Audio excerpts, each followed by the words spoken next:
ఓం శ్రీ సాయిరామ్. శ్రీమద్ భగవద్గీత 2వ అధ్యాయంలోని 37 శ్లోకం గురించి ఈరోజు తెలుసుకోబోతున్నాం. సాయిరామ్. ఈ శ్లోకములో భగవానుడు ధర్మయుద్ధం వలన ఇహపరలోకములకు కలిగేటువంటి శ్రేయమును వచించుతున్నారు.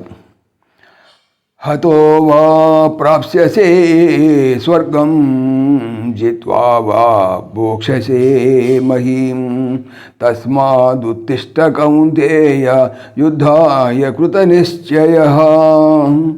కౌంతేయ, ఓ అర్జున, హతో వా, నీవు చంపబడిన వాడవైతివి అని స్వర్గమును ప్రాప్స్యసే పొందగలవు.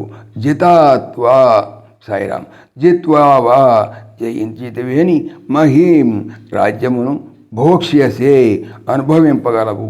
తస్మాత్ అందువలన, యుద్ధాయ యుద్ధము కొరకు, కృత నిశ్చయ చేయబడినటువంటి నిశ్చయము గలవాడివై, ఉత్తిష్ట లెమ్ము. తాత్పర్యం అంటే, అర్జున, ఒకవేళ నీవు ఈ ధర్మయుద్ధమందు శత్రువులచే చంపబడినచో స్వర్గమును పొందేదవు.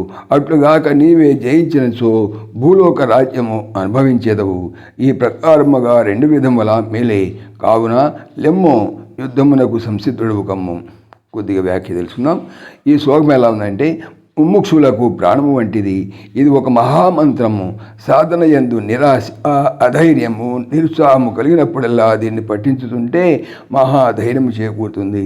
ఎందుకనగా ధర్మపూర్వకమైనటువంటి బాహ్య యుద్ధమున సూర్యుడు జయిస్తే రాజ్యమును, మరణించితే స్వర్గమును ఎట్లా పొందుతాడో అట్లే అవిద్య అనగా మాయతో వనచేటువంటి సంగ్రామంలో ఆత్మానాత్మ యుద్ధమున సాధకుడు విజయము పొందితే మోక్షమును, మరణమును పొందితే ఉత్తమలోక ప్రాప్తిని పడవుతున్నాడు.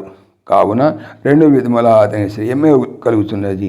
ఆధ్యాత్మిక సాధన పూర్తిగా మునిపే ఒకవేళ మధ్యలో ముముక్షువునకు మరణం సంభవించిందనుకోండి, ఆ తర్వాత అతనికి దుర్గతి ఏమాత్రము కలగదనియు, ఉత్తమ లోకములందు సుఖములను అనుభవించి మరలా భూలోకమునందు ఉత్తమ వశములను లేక యోగుల యొక్క కులములను జన్మించి తానిది వరలో వదిలిపెట్టినటువంటి సాధన తిరిగి కొనసాగించాలని భగవానుడు ఇక ముందు కూడా చెప్పబోతున్నారు. జై సాయిరామ్.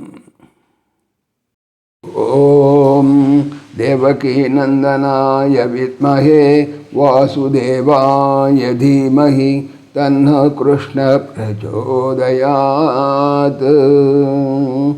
ఓం సర్వం శ్రీకృష్ణార్పణమస్తు. జై శ్రీకృష్ణ. జై జై శ్రీకృష్ణ.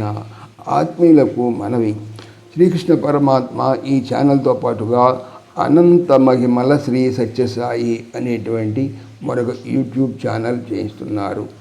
దీనికి సంబంధించిన లింకు డిస్క్రిప్షన్లో చూడవచ్చు. జై శ్రీకృష్ణ. జై జై శ్రీకృష్ణ.